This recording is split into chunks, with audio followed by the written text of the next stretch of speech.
got a big deer. Got a big deer down there in that sage. I can see him. The deer are all going back to that field. Well, not always, you know, but this is our fence line. We can't shoot across this fence line. So we're gonna just kind of come right up here on this little hill. Use that hill to kind of break up our silhouette. Let's try to just, you know, slip up here real quick. Ready? Okay.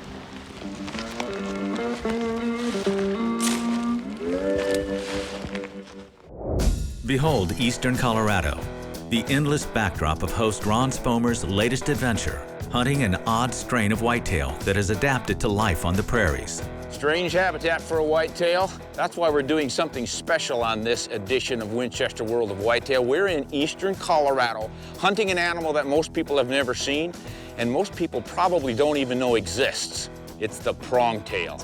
Yep, a hybrid pronghorn whitetail deer. You're not gonna believe this episode of Winchester World of Whitetails. Of course, pronghorn antelope and whitetail deer cannot genetically mix. There's no such thing as a prongtail.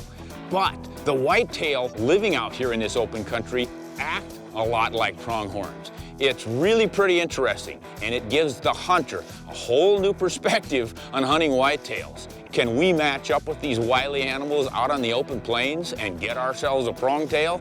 We'll find out this week on Winchester World of Whitetail. Ron's hunting private land near Eads, Colorado, with veteran guide Patrick Montgomery, who in the last few years has seen this area of the country explode as a deer hunting destination. Eastern Colorado was fairly undiscovered as far as a mule deer hunting destination up until probably about 15 years ago. Then the focus was primarily on the large monster mule deer that lived out here. It wasn't until maybe the past 10 years or so that the whitetails started coming in from Kansas, coming up the Arkansas River bottom, and now it's well known as one of the best places in the country to go for large, free-ranging, open country whitetails. And these so-called prongtails pose unique challenges for hunters, something Ron and Patrick intend to overcome with original techniques and non-stop effort. Plains hunting for whitetails is pretty consistent, but Colorado's a little bit different in that it is really flat here. I'm not used to hunting in prairies that are quite this flat. So not only do we have whitetail in the open, but we have them at long distances, and they have learned to use those distances to their advantage. These whitetail deer are a lot like pronghorn antelope. They use their vision, they rely on their vision, a lot more so than most whitetails in other parts of the country. The way to prepare for a hunt like this is to know how to shoot. Patrick can tell you what to do on the ground if you're not familiar with open country hunting, but he can't make the shot for you. You have to know your rifle, you have to know how it shoots and its trajectory. Long-range shooting, I don't encourage it, but boy, if you can't shoot to at least 300 yards out here, you're really limiting yourself. Local knowledge, together with years of hunting experience, give Ron and Patrick an edge. But a recent drought has put rack quality out of their control. Over the last couple of years, we've been enduring pretty severe drought here in eastern Colorado. Because what that does to the antler growth on these horns, on these whitetails, they just don't fully develop. You don't get the tine length. It also makes them very brittle. Drought is always tough on game, especially out in this open country. They don't have a lot of forage, and when no forage is growing, you get weak antlers. So when these deer go to fighting, they can start breaking their horns, at a rapid pace. So at this point, we're really looking for a deer that is a mature deer and hasn't broke his horns quite yet. Between these wily bucks and their busted racks, the odds are stacked against a successful hunt. But Ron's nothing if not relentless, and it isn't long before he spots one of these elusive eastern Colorado whitetail.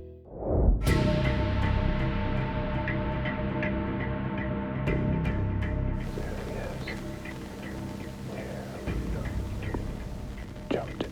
Nice. It's a nice hefty buck. You can just see his antler sticking. That's a nice buck. He is coming right at us. The left side is broken off. He broke about half of his left side off. What did you score that guy at, about 160? Mid-60s, maybe he's 162, 63, somewhere in there. He's down in his dip to the left. You might not see him again. All right, man, let's slip back under this fence and cut out of here. Disappointed, but not discouraged by the big, battered buck, Ron and Patrick are off to the next setup, with high hopes that a shooter prongtail is about to step out. Definitely seen deer this morning. I just haven't found the real big one, but I promise they're in here. I believe you. I know how this open country stuff goes. What's that way out there? Yeah, it looks like a Not a bad buck. Looks like a pretty heavy body on that one. Gosh, that's a mile away. Those guys are way out there. It's amazing how they come across that big open country. There's a doe walking towards the sun, and then there's another. Hey, those does are coming this way. Yeah, they're gonna come. Gonna come just to our left. Oh, hey, there's that broken horn buck behind him coming. Yeah, he's following. They're about by the fence now. Jumped it. Just jumped the fence. Here they come. Boy, that drought really hurts their antlers, doesn't it? Well, they just don't get the nutrients out of the natural forbs that grow. You know, the stuff that grows out here in this rough pasture is really what gives them the real good high protein content. Without it, they just get real porous and pithy. And those tines, you know, they just don't finish up on top. He's gonna come right down through here. Okay, like I said, let's just be real careful about moving our heads and stuff. And coming in hot. Coming in hot. I don't want to try to get some pictures of him. Okay. Because I don't think I want to shoot him with it broken like that. We might as well let him live till next year. It'll be a heck of a buck next year. Yeah. Oh, look at that thick neck on this guy. Whoa. Looking right at me. He's definitely getting ready, that's for sure. He'd have been a nice buck. He is a little short in the tines, though. But still, he's just a splendid looking animal. They're going right around us. Yeah, let's find somebody else. There's another buck out there. The one all by himself? Yeah. Doesn't look real wide, but looks fairly heavy. Well, he is just beelining for us, isn't he? I think I should shoot this deer. He looks pretty heavy. Patience is a virtue when you're hunting on the wide open plains, and Ron's going to need a lot of it to wait out the big buck that's rambling his way. There's another buck out there. Yeah, he's the one all by himself? Yeah. Okay. Here he comes. Now he's coming at us. He's coming right for us. Good deal. Doesn't look real wide, but looks fairly heavy. Can you tell what he is? Yeah, he's just an 8, but a good-looking 2-year-old, that's for sure. Walking right toward us now. Yeah, he's gonna come on top of us. Slow and easy. Easy coming. Good boy. Well, he is just beelining for us, isn't he? I think I should shoot this deer. What do you think? Let me check him out, you know, go ahead and get ready. He's got pretty good mass. He's not busted up, is he? No, he's not. This one's not broke. Best one we've seen so far. What do you think? Let me see if he'll turn. If he's, you know, if he's a big 8, you know, I like big 8s too. Yeah. He's not just blowing me away, but... Yeah, I think we can do better than this deer, Ron, for sure. I mean, I think he's a little young. Boy, he's coming right at me. Yeah, it'd be easy, but... All right, I'll tell you what, I'll shoot him with my camera. Nice and easy, he's walking right towards us. Damn it, when he puts his head down, I want to stand up and clear these weeds a little bit. Okay, hold on just a second. All right, go ahead, Ron. There you go. I'll get back in this tree. I think he wants to come right to this tree. He's gonna come to this licking branch behind me. That's what he wants. Wow, nice. He's going right up here. Look at that. It's a good-looking deer, my friend. I like those eye guards, he's got a little curl on one of them. Give that deer a couple more years and he'll be one of them 150-inch plus 8-pointer. Look how close he's coming. Just enough wind to cover us. Got him. Oh, he sees us now. There he goes. Ah, look at that. That was a nice buck.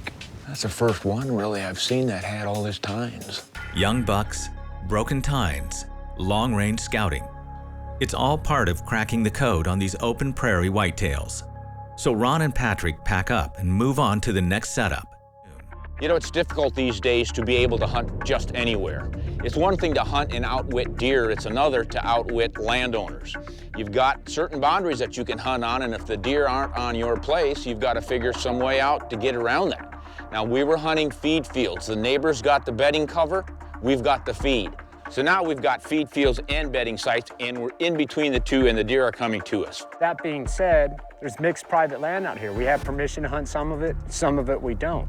These animals can range up to 5-6 miles, believe it or not, in a day. So sometimes they might be on us, and sometimes we might have to wait for them to come across a fence line before they get onto property that we can hunt. Sometimes they get there before dark, sometimes they don't. Let's hold up here.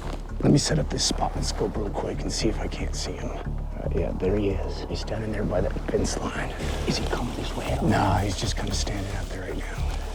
I'm gonna get set up for a shot. Once you get set up, you can point it that way. Now, the type of properties that we're hunting out here, 95% of it is private land. But we're trying to intercept these animals as they're either going to or from their bedding areas. Okay, I got him standing out there by that post. Hey. There's a couple does right here. Where? Oh, yeah, I see it. Now, if those does get into the field before he gets there, we've just got to hope that the wind is blowing in the right direction, that those does don't smell us and bust out of there. I think that buck's gonna stay right there on that creek, but he might get up here in a little bit and move, so we need to try to get up there, cut this distance. This is what I love about prairie deer hunting, aggressive deer hunting, and Pat's style of deer hunting, which is we've got to move, and we've got to move now. Well, I think he's probably gonna go up there into that tree patch that's up there. Okay, then we should be all right. Yeah, I'd rather get moving, and if we spook him, we'll spook him back that way, but we need to get up here, see where those cows are coming down the fence line. Mm-hmm. Let's just try to make a beeline right for him right there, okay? Okay. You ready? Yeah, let's go get him. You lead the way. We backed around, we spooked a couple of does. You've got to take those risks sometimes. So we figured let's just watch him, see if he works that doe closer to us. If not, we're gonna go get him. All right, so that's what I want to do. See that sunflower, wild sunflower sticking up? Yeah. All right, if we can get to there, it's about another 100 yards. I think we should be within about 300 yards of him right there. I'm good at 3 with this rifle. Okay, so Yeah, this thing's dead accurate. all right, let's go ahead and do it. Okay. No sooner do Ron and Patrick put their plan in motion than their buck decides to bed down, adding another level of difficulty to an already challenging hunt. As things turned out, it became apparent the buck bedded. And that's when we decided it was about time to go after him. We gave him 30 minutes to 60 minutes to really get comfortable, get lazy, get a little bit sleepy and drowsy, and then we started moving directly toward him, slow and easy, just enough grass cover to protect us. And when we got about 300 yards away, we set up for the shot. We should get set up right over here. Okay. So which one of those sunflowers is he over? Yeah, it was just to the left, and then see those kind of brownish tumbleweeds? He's right in there. Right in there somewhere? All right. What are you gonna do, go over there and rattle? Yeah, I'll move off to the right here just a second. All right, I'm getting 320 to the bushes, so I think he's just on this side of it, so he's probably right at 300. Okay. All right, you get it set up. I'm gonna cruise over here.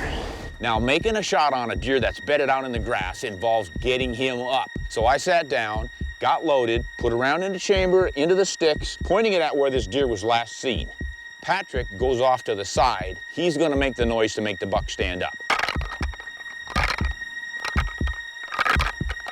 Now, you can whistle, you can yell, you can throw rocks, but it's always the safest to sound like a natural animal. In this case, it's a buck rattling antlers. And it worked. He rattled quite a while, but eventually that buck got curious. Who's within 300 yards of me rattling antlers? All right. There he is, Ron. You ready? The buck was off to the left a little bit from where I was looking. And once I saw those antlers sticking up, I got the crosshairs on him. Bingo. Take him, Ron. Take him. Get another one ready.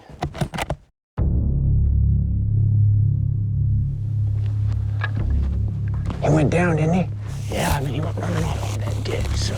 I didn't hear the bullet hit, but he ran down, and I think he fell over right in the grass there. I think he shot him good. It looked like he was running across. I didn't hear that bullet hit. I didn't either, but he was running downhill with his tail down, and the shot felt good. I was right on his chest. That 270 is gonna hit about 3 inches low, the way I have it sighted. Put it right on his chest, dropped it right on over his heart. All right, man, well, let's get up there, kind of circle around. Get behind so that we can shoot away from those cows if we have to. I think we got him. I think so. So now, the tension of tracking sets in as Ron and Patrick take extreme precautions, knowing all too well that the hunt's not over until you're holding that rack. Even though we think this buck is down, what I want to do is get to the right of him and work back away from those cows in case he jumps up. Oh, yeah. And we've got plenty of room. Yeah, if we need to do a absolutely. follow-up. So, You bet. and then remember, there's a house back up there. Way up there, that's Yeah. a good mile away. Yeah, but let's just be careful, okay? Absolutely. I don't think we're gonna have to shoot again. On that side or this, I don't know. Why don't you watch that side and I'll keep my eye on this. Could have fallen in this creek. The way he disappeared, I'm thinking maybe he went down into that creek bottom right there. Man, I hope he's out here.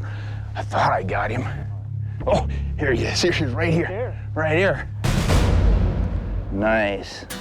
So we're all excited we've got our buck. We're feeling pretty good about it, and we think we've got about a 160 class buck. That's a really pretty buck. Yep, getting some good purling down there. Nicely balanced.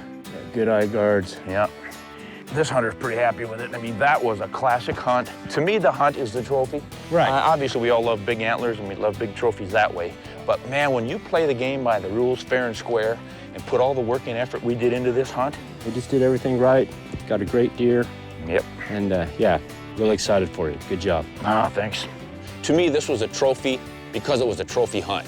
We worked hard, we studied, we glassed, we stalked. We didn't get in a hurry and shoot too small of a buck. This hunt was actually a very great hunt. We got to see a lot of good bucks, had close encounters with a bunch of them. And also we passed up some deer that maybe weren't quite big enough, or maybe passed them up that weren't quite old enough. But when you finally do take one of these big eastern Colorado whitetails, it's very rewarding.